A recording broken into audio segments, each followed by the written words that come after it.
There are pillars of salat, and we all have to know these pillars. We have to learn them.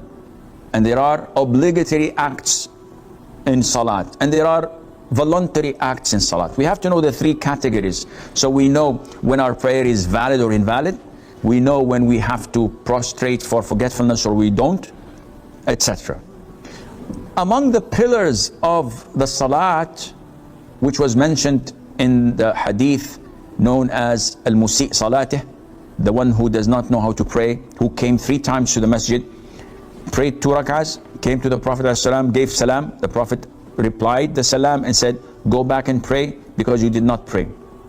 So the man went again and prayed 2 rak'ahs and came, gave salam. The Prophet again replied to his salam and told him, go and pray, you did not pray. The 3rd time, the man said, O Prophet of Allah, teach me. I don't know how to pray other than what you had seen. So the Prophet ﷺ started to teach him the pillars.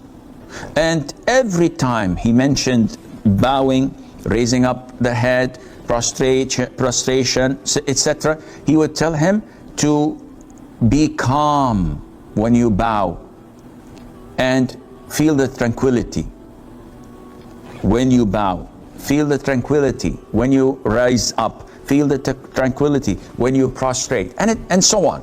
So the scholars said that part of the pillars of salat is al-itma'nan, tranquility, calmness, to be fixed in that pillar, whether sujood or ruku' or sitting between the sujood, etc. To be fixed in the sense that you don't do like a chicken when it eats from the ground.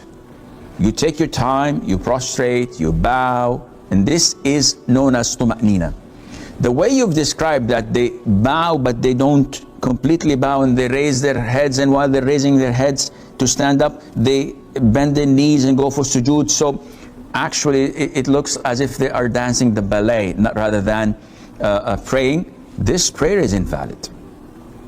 And I've seen a lot of the people in the subcontinent, unfortunately, do this way of praying.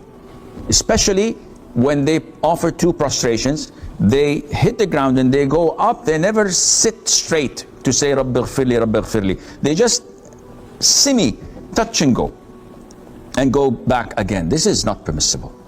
And this renders the prayer invalid, because anyone who would look at them, they say they are not praying.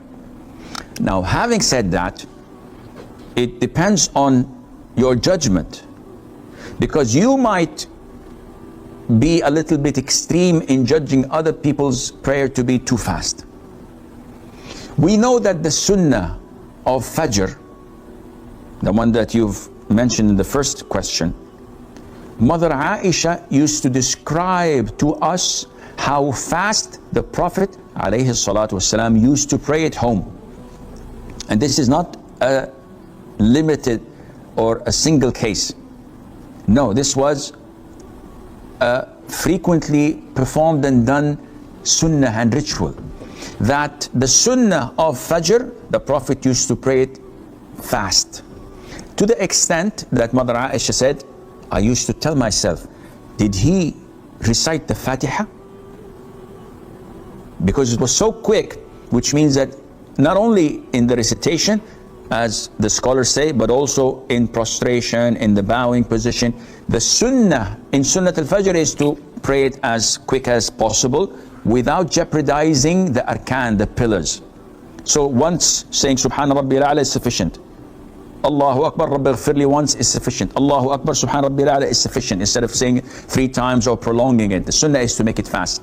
So again, your judgment has to be measured to see whether the prayer of these people you're criticizing is valid or not, whether they're doing their due diligence and they're fulfilling the conditions and the pillars and to what is needed or not. Then we can judge this, and Allah Azza wa Jalla knows.